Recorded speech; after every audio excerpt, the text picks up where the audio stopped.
Hey guys, welcome back to another video. If you're like me and you're trying to get into cybersecurity, then this video is definitely for you.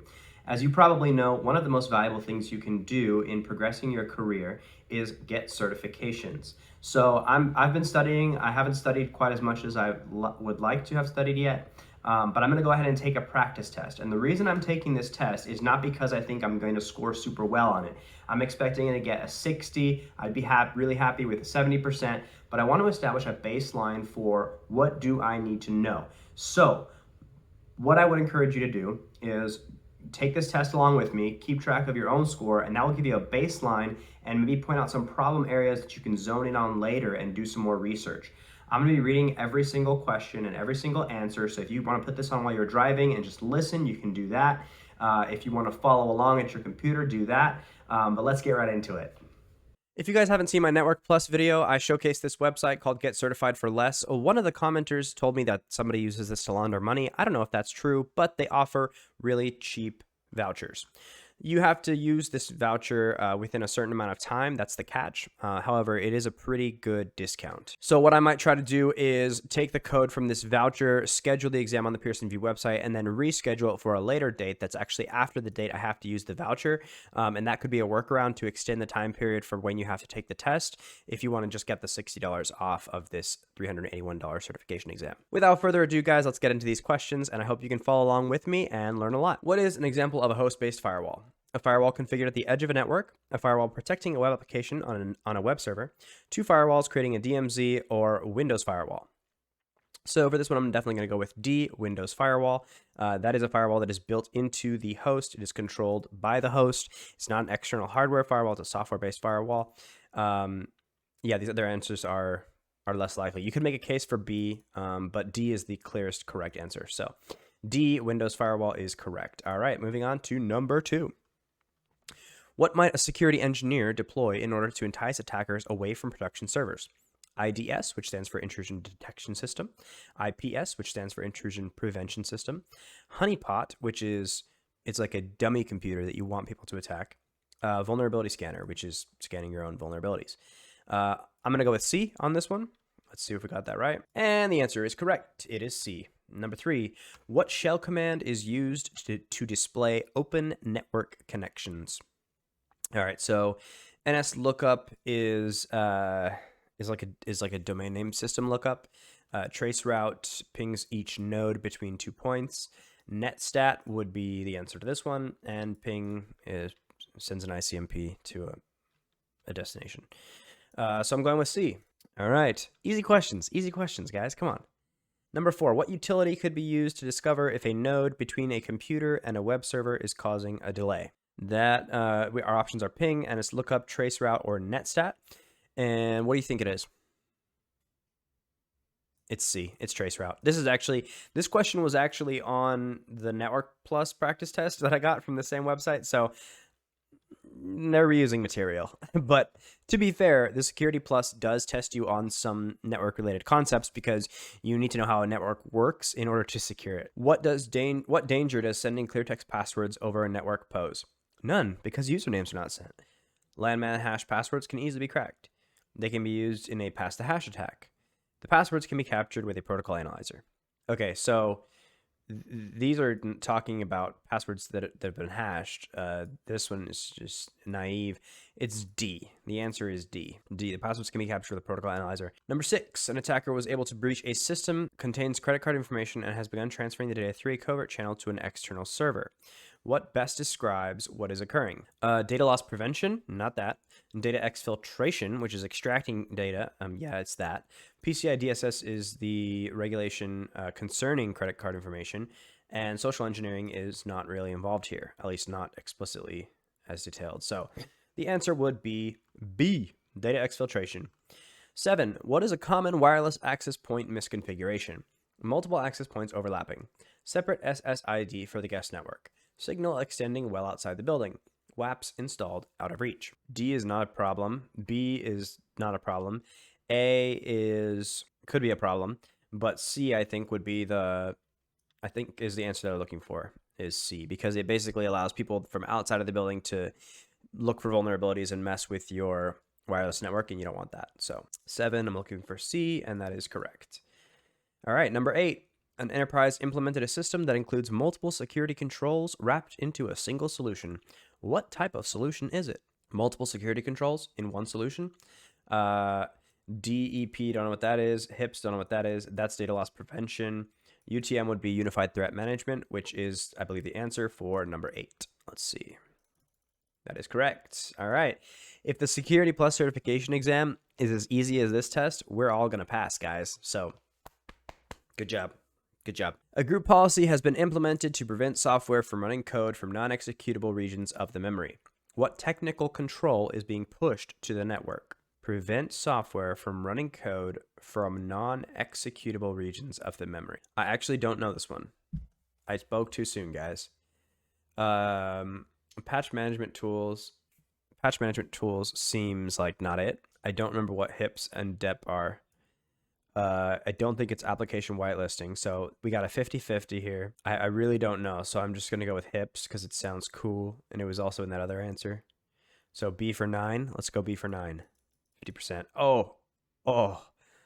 That wasn't it. Data execution prevention. Keep services and applications from running code from a non-executable memory region. Patch. Okay, so great example here. I got this one wrong. I'm going to copy this stuff.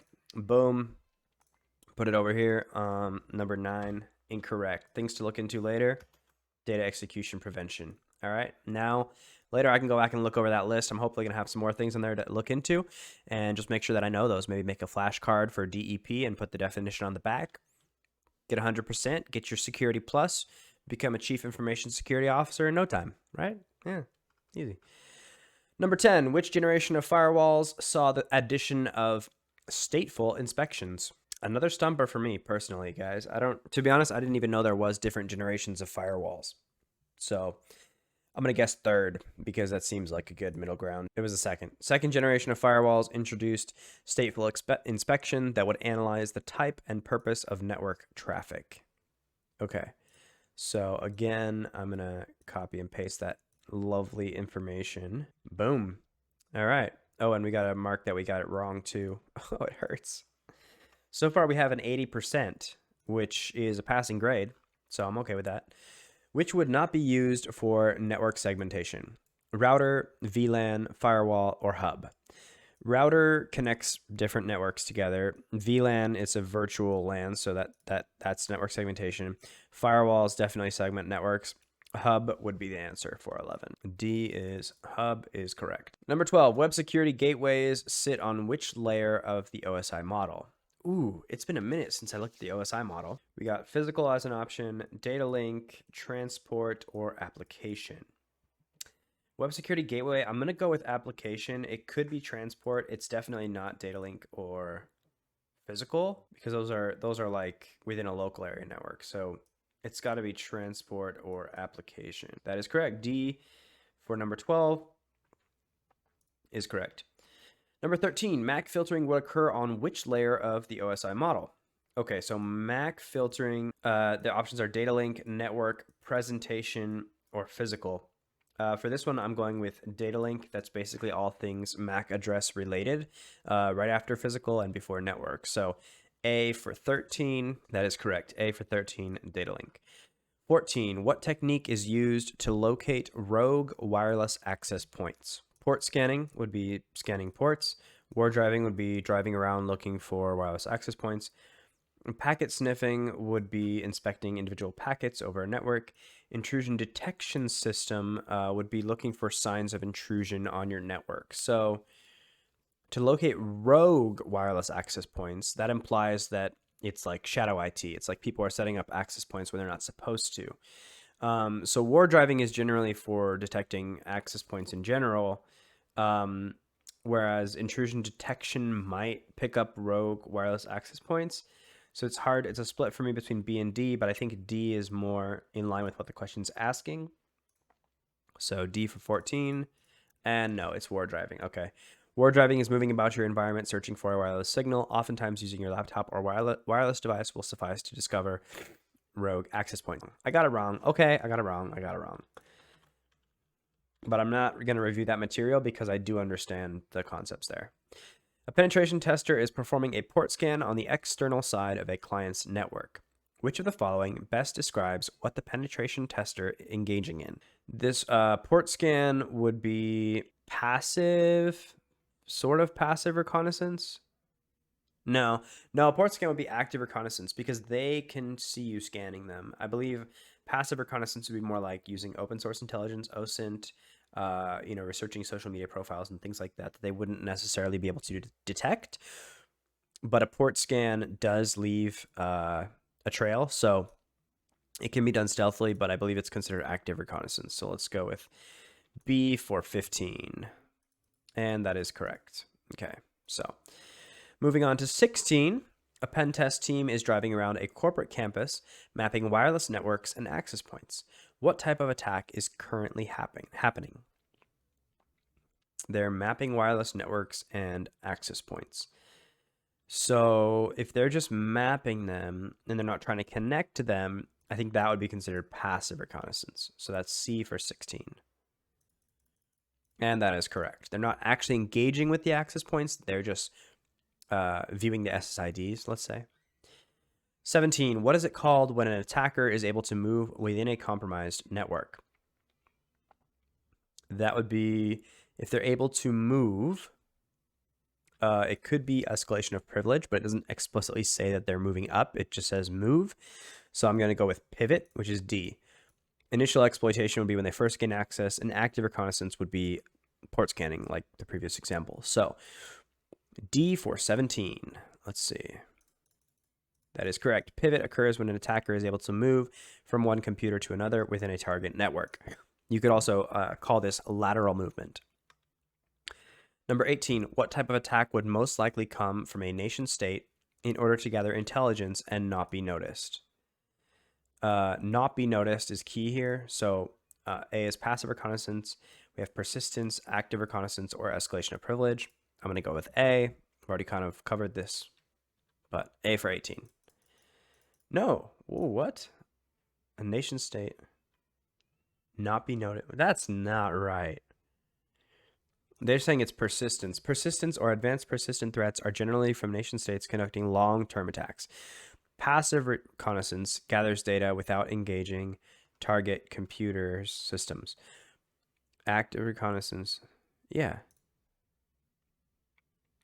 Okay, so they're correct in saying persistence is gaining long-term access. It's not necessarily going to be unnoticed. The most unnoticed thing would be passive reconnaissance, but that's fine. I'm not counting that one as wrong because they say in the definition, passive reconnaissance gathers data without engaging target computer systems. A pen test team has been hired to penetration test a network without any knowledge of its inner workings. What type of penetration test is this? Okay, the key here is without any knowledge. So the options are white box, black hat, gray box, or black box. White box would be simulating an internal threat. So you would have full knowledge of internal systems or lots of knowledge. Black hat is an unethical hacker. Gray box would be some knowledge of internal workings, simulating like an employee maybe who's not a sysadmin. Black box is no knowledge. So 19 is going to be D. And that is correct. 19 is D. Number 20, a pen test team has been provided basic information regarding the environment they have been contracted to attack. What type of penetration test will this be? Okay, so basic information, not extensive or advanced information. That's going to be gray box, as I previously explained. So 20 should be C. That is correct. Gray box is partial information. 21. What is the primary difference between penetration testing and vulnerability scanning? A. Penetration testing identifies weaknesses and vulnerability scanning exploits them. B. Vulnerability scanning is active and penetration testing is passive. C. Penetration testing is active and vulnerability scanning is passive. D. Vulnerability scanning identifies weakness and penetration testing exploits them. The most accurate answer is D for 21. Yes, that is correct. Oops, I saw the answer for 22. The DNS for a web server was hacked and all traffic redirected to a sinkhole. The website is now unusable. What type of attack does this best describe?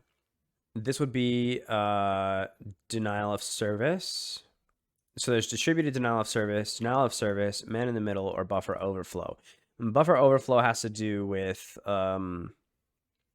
overflowing a buffer. It's like, so I don't have a very extensive understanding, but basically in code, if you write it incorrectly where it doesn't account for certain integers and you enter those integers, you can cause an error, and then you can execute your own code by injecting it with that buffer overflow attack. Man in the middle would be intercepting network traffic and redirecting. So there's a case here for man in the middle, but the fact that they said, you know, it's not, they didn't really say it was their server.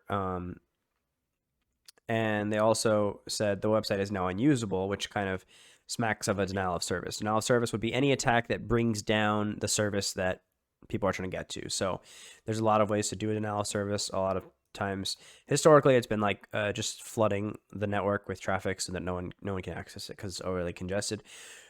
Distributed denial of service would be the same thing as denial of service, but it uses a lot of different machines and points of attack to flood the network with traffic, so it's harder to stop. So I'm gonna go with B, and I just remembered that I saw the answer and it was B, so I'm glad I went with B. So that's the answer. It's B. Number 23, what type of attack would utilize a botnet to overwhelm a web server? I just explained this. The options are denial of service, buffer overflow, injection, or distributed denial of service, and the answer is D for 23. That is correct. Number 24, an attacker was able to gain administrator level access to the back end of a website by entering the command below into a website form field. What type of attack took place? _x000d underscore select asterisk from members where username equals quote admin quote dash dash quote and password equals dash password dash underscore x000d underscore. So I recognize this as, I believe this is SQL injection. SQL injection. So the options are cross-site scripting, injection, amplification, or cross-site request forgery. D and C are out. It could be A, but I'm pretty sure it's B because it looks like SQL, and the most common attack I hear of that relates to SQL is SQL injection. So B for 24. Correct. Injection attacks use code inserted into a form field to gain information or access to a system. Yes, that was also key. They entered it into a website form field. So that tells you also that it's injection. Number 25, what type of attack would reply with false MAC addresses in order to redirect traffic to a malicious server? Amplification, ARP poisoning, injection, or man in the middle? What do you think it is? I'm going to go with ARP poisoning here. Address resolution protocol. Responding with false MAC addresses makes another computer think that you are somebody else. It's like putting on a mask. And so then they come to you for their server needs and you end up being somebody else. So you basically poison their ARP cache by telling them that you're somebody else, and then they think they know who you are, but they're wrong. And that's what an ARP poisoning attack is. So B for 25. Let's check it. It is correct. Number 26, what type of DDoS attack uses DNS responses to flood a target system? The options are DOS, buffer overflow, cross-site request forgery, or amplification. I don't actually know the definition for amplification in this context, so I'm guessing it might be that. I do understand the concept they're talking about because I believe I read about it. I'm not sure about C either. But I'm going to go with answer D for 26. And it's correct. Amplification attacks are a form of DDoS attack that uses public DNS servers to flood target servers with DNS response traffic. Okay, and even though I got that right, because I'm unfamiliar with the term, I'm going to add that to my things to look into later, just to have that on my list so that I make sure I remember that when I take the actual test. 27. A firewall is configured to replace all internal IP address with a public IP when traffic is sent outbound. What protocol is used to accomplish this? VLAN, Virtual Local Area Network, DMZ, Demilitarized Zone, NAT, Network Address Translation, or WAN, Wide Area Network. So the protocol would be network address translation. And basically the point of this is so that you can use internal IP addresses that are not meant to be used for public purposes.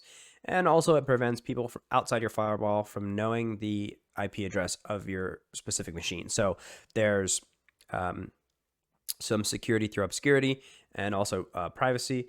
And it also, it's utility because it allows us to have more devices on the internet because we can hide a lot of devices behind one firewall and pretend like it's one IP address. And so we only need to give it one public IP address, when in reality, there's 1,000 devices behind that firewall that have private IP addresses.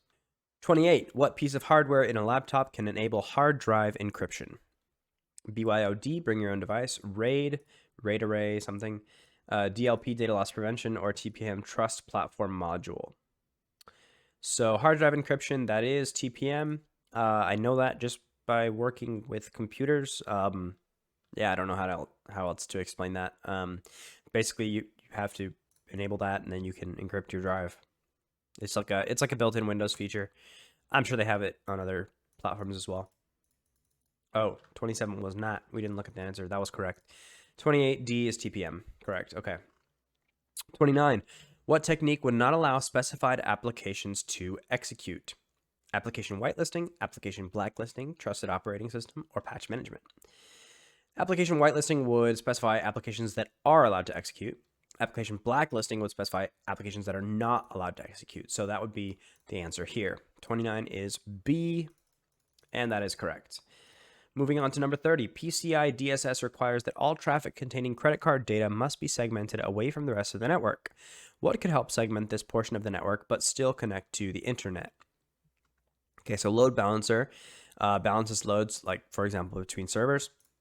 VLAN, virtual local area network, is going to be the answer here, I believe.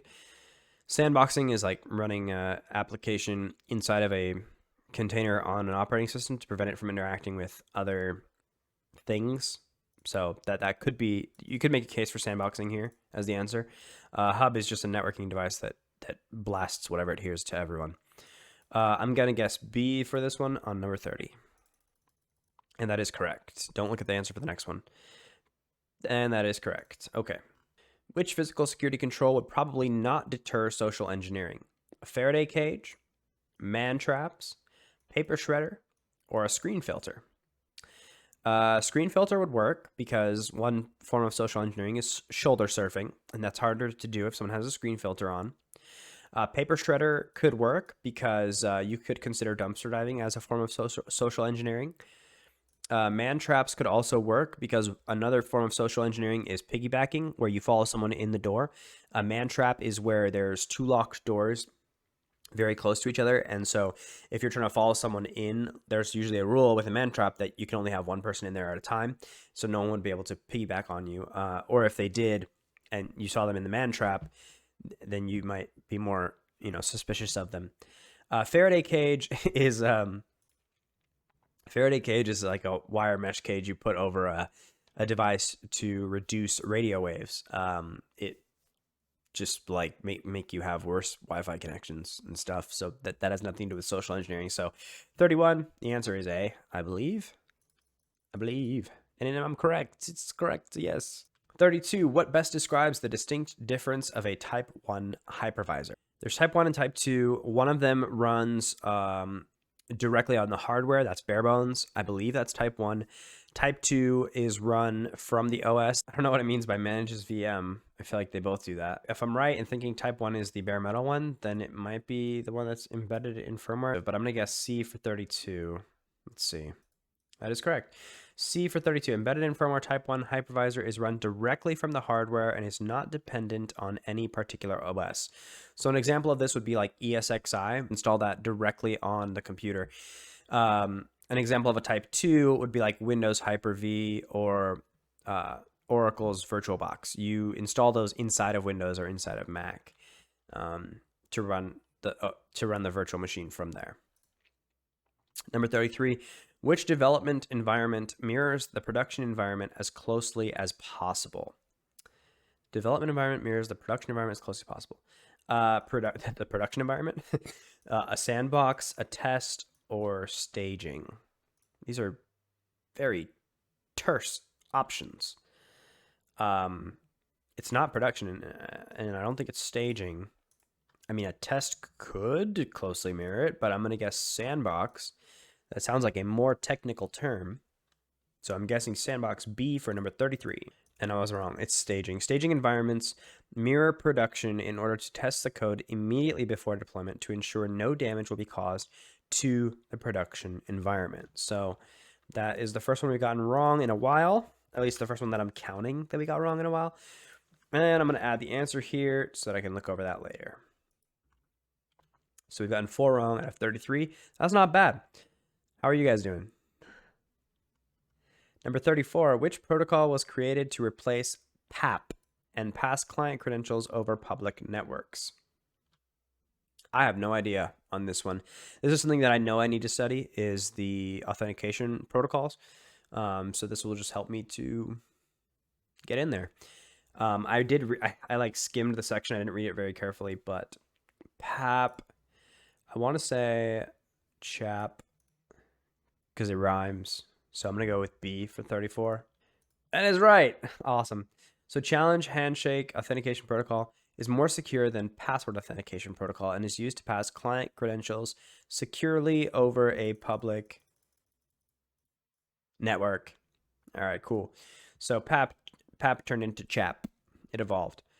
All right, number 35. What is the primary improvement of MS CHAP version 2 over MS CHAP?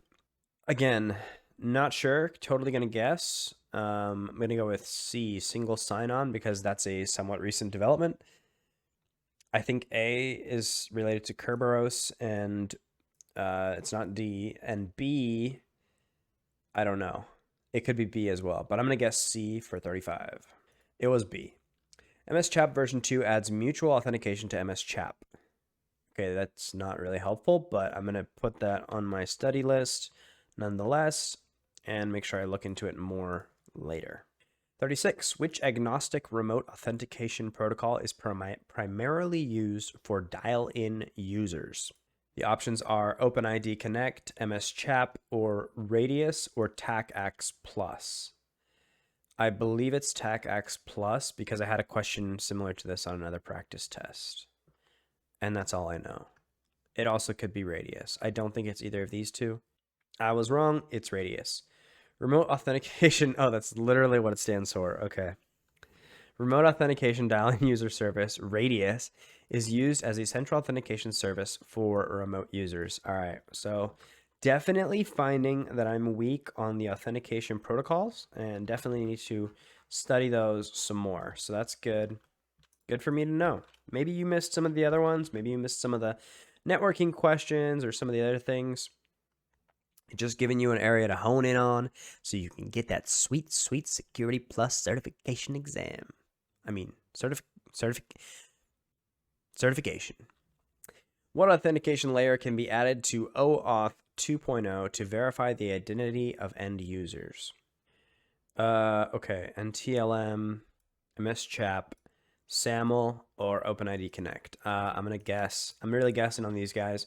I'm guessing SAML on 37 is C, and it's D. OpenID Connect is an authentication layer on top of OAuth 2.0, which verifies the identity of end users by an authorization server. All right. If you're getting these right, then you probably have studied this section better than me, and I congratulate you. Well done. Well done. If you're not getting these right, let's study some more. That's what I'm going to do. 38. What type of access control method do most firewalls use to manage traffic? I don't know. I'm stumped on these guys. Rollback, DAC, MAC, ABAC. I really don't know. I'm going to guess MAC because it's a term I've heard I'm sort of familiar with. ABAC also sounds vaguely familiar, but I'm going to guess C on 38. And it was rollback. Oh, right. Yeah, come on. Come on, Vince. Rule-based access control, rollback, utilizes a predetermined set of instructions to grant access, such as an access control list on a firewall. Okay. Another thing to look up later. And we missed 38. Not doing so hot here anymore, guys. We're failing. A handprint is an example of what type of authentication? something you have, something somewhere you are, something you are, or something you know. This is kind of common sense. So a handprint is like, it's something you are because it's part of you. Okay, you can't change your handprint. I mean, technically you could like burn it off or put a fake handprint over it, but it's part of you. So I was tempted to say something you have, but that would be more like a security card or a dongle or something with, you know, a security code on it. Somewhere you are would be like geolocation, IP geolocation. Something you know would be like a password. So I'm going to go with C for 39. And that is correct. Something you are describes a unique part of your body. 40, which is not typically used with the Kerberos authentication protocol. Ticket granting tickets, asymmetric keys, key distribution center, or Active Directory. Okay, I'm pretty sure ticket granting tickets is one of the primary features of Kerberos. Active Directory, I believe, integrates with Kerberos. Key distribution center, I'm not sure about, and asymmetric keys, I'm also not sure about. However, if key distribution center was false, I would think asymmetric keys would also be false. Therefore, I think it's more likely that asymmetric keys is false and key distribution center is true. But I could be wrong. I'm guessing B. B is correct. Kerberos uses symmetric keys. Okay. Which is not provided by a AAA protocol. Accounting, authentication, authorization, or availability. So AAA protocol, is that a trick question? I don't remember what AAA protocols are, but I think it's these three A's right here. Accounting, authentication, and authorization, which means availability would be, I'm going to go with D for 41. It is D. AAA protocol authenticates the user, checks the database for what the user is authorized to access, and has a means of accounting or auditing their access. Okay, cool. What type of account is used by applications in order to access resources across the network? Across the network, I believe that would be a service account or a privileged account. In order to access resources across the network, I'm going to go with service account. It could be D, but let's say C for 42. It is correct. Service accounts are used by programs that need to grant resources in order to accomplish a task. Privileged accounts provide enhanced access, such as the ability to install programs or access secure resources. 43. A business has contracted with a vendor for IT services and has created an SLA document. What might this document contain? SLA stands for Service Level Agreement. So options are minimum uptime and maximum downtime requirements, the intention of working together towards a common goal, encryption requirements for a VPN tunnel between the business and the vendor, the relationship of the business and vendor as business partners. Service level agreement. So theoretically, C could be in there, but I believe A is the most likely thing to find in a service level agreement because the business vendor, the business wants some type of promise of how good of a job you're going to do in providing IT services, and that includes things like minimum uptime and maximum downtime. So I'm going to go with A for 43. Minimum uptime and maximum downtime requirements. That is correct. Okay. Number 44, what best defines the maximum amount of time it can take to restore a system after an outage? Best defines maximum amount of time it can take to restore a system. So A is recovery point objective, RPO. RTO is RTO. Return, I don't think that's a real thing. I don't remember. Return time objective, repair time, repair, recovery point. MTBF is mean time between failures, and MTTR is mean time to repair. So the maximum amount of time it can take to restore a system after an outage would be the recovery. I think it actually is RTO. Recovery point objective is similar to RTO, but not measured in time. I could be wrong, but I think it's B for 44. Let's see. B for 44 is correct. Recovery time objective is the maximum acceptable time before the restoration of a system after an outage. Recovery point objective is a point in time where data loss becomes acceptable. I think they mean where data loss becomes unacceptable.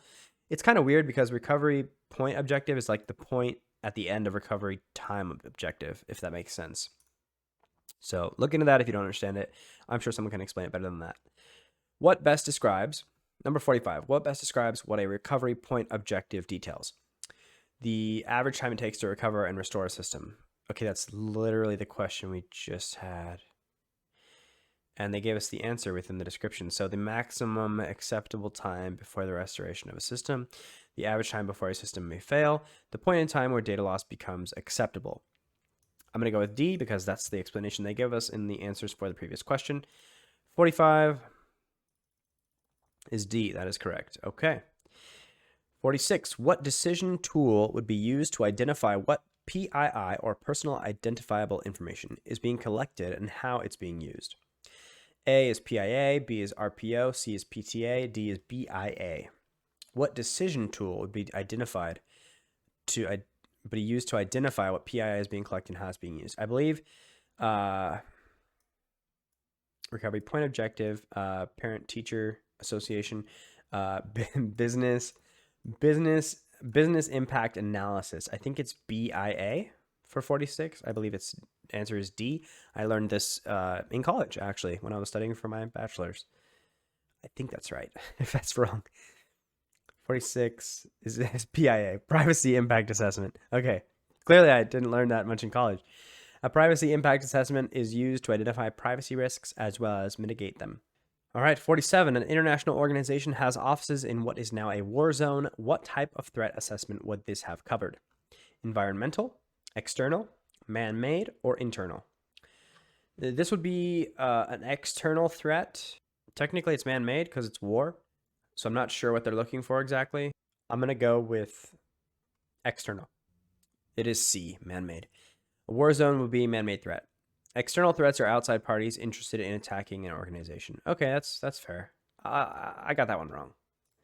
I'm not going to study that because it's kind of semantics, if you ask me. But 48, a risk has been determined to cause a $1,000 loss every 6 months. What is the ALE? Okay, this is definitely something I know I need to study.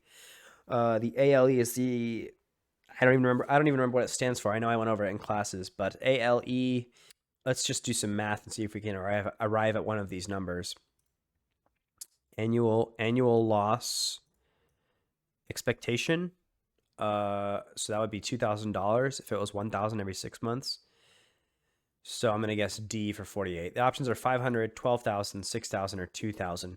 The only way you could get to... Yeah, none of them really make sense to me except for D. It could also be, yeah, I think it's D for 48. That's just from using math and logic because I'm an intellectual, and that's correct. Annual loss expectancy. Okay, so I did kind of remember. Is the single loss expectancy times the annual rate of occurrence. In this case, 1 times 2, it's 2,000. Okay. 49. What type of risk assessment would assign monetary value to an asset? Monetary value to an asset. Qualitative risk assessment, quantitative risk assessment, risk register, or vulnerability assessment. So for this one, I'm going to guess quantitative because monetary is very quantified. Qualitative would be more like less quantified. So B for 49. Let's see. That is correct. B for 49. And for $1 million, question 50, a digital certificate is installed on a server which has a public key and a private key. What type of encryption does this provide? Your answers are option A, symmetric, option B, key exchange, option C, a digital signature, or option D, asymmetric. Okay, a public key and a private key. So I use your public key to encrypt my message and I send it to you. You decrypt it with your private key, thus providing confidentiality when I send my message. That would be symmetric, I believe. I think it's symmetric. Is that your final answer? For $1 million, can I phone a friend? No. Okay, that's my final answer. A for 50. And I was wrong. It's asymmetric. Of course, it's asymmetric. Asymmetric encryption uses separate keys to encrypt and decrypt. I explained that. I I didn't get $1 million. So, all right, that is all I'm going to do for today. I hope you guys have enjoyed going over these practice questions with me. Please join me in the next video to go over more Security Plus CompTIA Certification Exam practice questions. Bye.